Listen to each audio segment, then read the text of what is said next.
through Friday from 11 a.m. until 2 p.m. Central Standard Time. We're here live, then restreamed on the web at prisonplanet.com and Infowars.com. Well, my guest really needs no introduction. She's a more modern feminist, you could say. I agree with the report she's put out, the analysis she's done about how destructive pornography is for both men and women, and her analysis fits with the scientific reports I've seen, which, of course, she covered, where...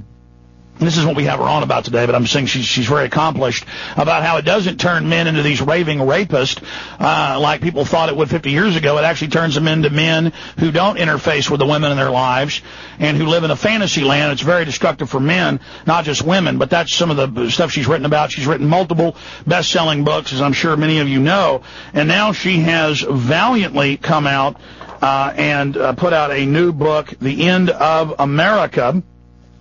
And she also has written an essay called Fascist America in 10 Easy Steps. And we have links to Amazon.com where you can get her book and a lot more up on Infowars.com. Naomi Wolf, thanks for coming on with us.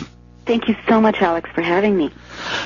When did you start to wake up to the police state that's really accelerated its expansion under the Bush administration in the last 7 years?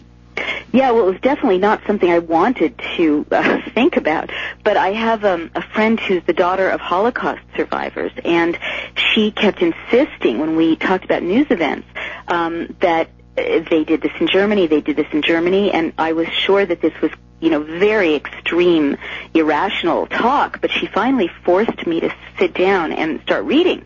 And, of course, I've discovered that she wasn't talking about National Socialist outcomes, 38, 39, 40. She was talking about 1930, 31, 32, when Germany was a parliamentary democracy, yes, a fragile one. The Weimar Republic.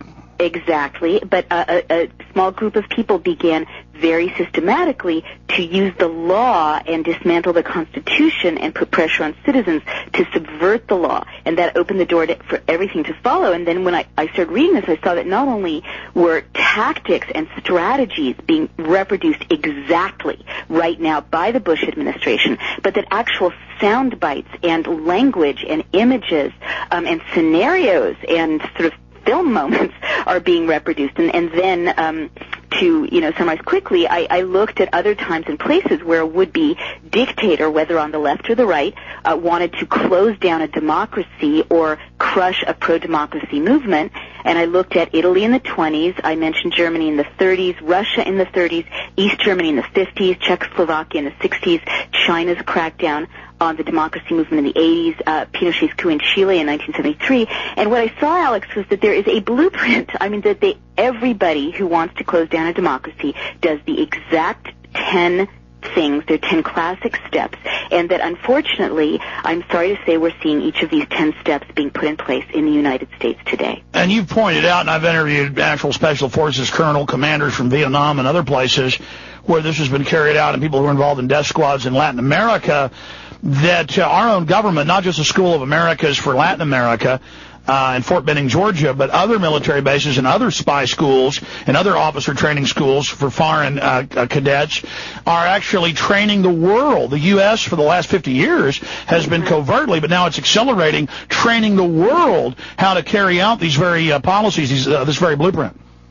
Yeah, it's very, very distressing, especially if you're a patriot. And, we can live in this bubble, as I did until I was, 43 and started researching this, where you really think, we are a force for good in the world, and we should be, and often we are, but what you've just said is horrifically true. I'm sorry to say that the great dictators, Mussolini, Stalin, Hitler, developed this practice that is so effective, and then what happened was petty dictators in the second half of the 20th century and up until the present learn it, study it, transmit it, and unfortunately you're 100% right. The School for the Americas, under our auspices, teaches would-be dictators, especially in Latin American countries, how to set up their own death squads, suppress dissent in their own countries, crack down, round up journalists in their own countries. The same blueprint, the same 10 steps. Now, going back, miracle. Sorry, I was just going to say it's kind of this really incredible lesson that since we turned a blind eye as citizens to how we were exporting this all over the world, paradoxically, we don't recognize, because we're not in practice, we don't recognize these blinking red warning lights happening right now at home that democracy activists all over the world can recognize. And they're going, oh, my God, no, don't let the executive have more power to declare martial law. Don't let the executive have more power to round up his political opponents and put them in solitary confinement for 3 years. Now, going back to the roots of this with Hitler, and he was, of course, expanding on other systems of control, going back to the Romans. He adopted a lot of the, and I've read Heinz Hobel's Order of the Death's Head, a lot of the Jesuits' systems for controlling countries. And so Hitler was building on a lot of sciences that had been developed before he came along. But I'm sure you know this, and I haven't finished your book yet, and I'm wondering if it's in there, that Prescott Bush was actually the head Nazi agent in the U.S. The McCormick-Dickstein committees exposed this.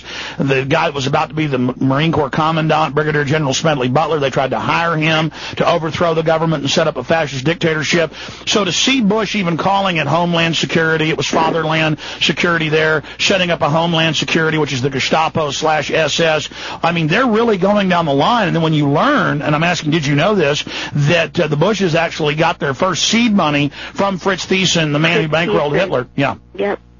Well, I Comments? have to say, as you're speaking, I'm very rarely at a loss for words, Alex, but I'm so kind of overwhelmed with emotion from what you just said, because you're the first mainstream talker to say this truth, which is, historically 100% accurate and profoundly important for people to understand.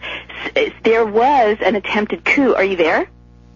Oh, Hello? yes, I'm here, Naomi. Okay. There was, as you just said very bravely, to thousands of listeners, there was a scheme in the 30s, and Prescott Bush was one of the leaders of this scheme, industrialists who admired fascism and who thought it was a good idea to have a coup in the United States along the lines of the coup that they saw taking place so profitably for corporations in Italy and in Germany. And you are 100% right that Smedley Butler, and actually I have a good friend who's reporting this out and has access to the original documents, so he's telling me about Smedley Butler even as you're speaking. So it's like this, truth is just like coming out all over the place.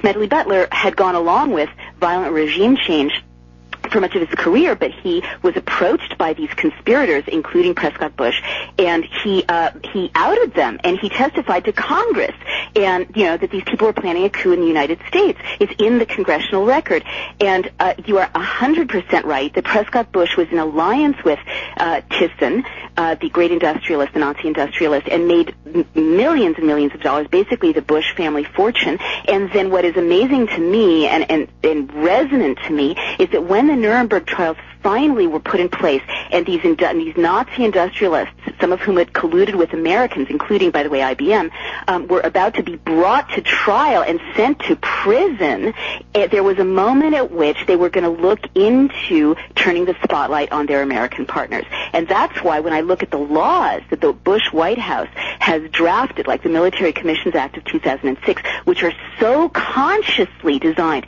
to protect Bush and his co-conspirators from being indicted for war crimes, just as the Nuremberg conspirators were indicted for war crimes, that seems to me to resonate from the family history. The family history is you can make so much money, uniting corporate interests with a fascist state that violently represses people. And that's why when I saw, the recycling of so much Nazi language, Nazi tactics, Nazi strategies, Nazi imagery in the Bush White House, and then finally, belatedly, people brought to me this history of the Prescott Bush attempted coup and Smedley Butler's revelations, it just gave me absolute chills. And it gives me chills to hear you say it out loud.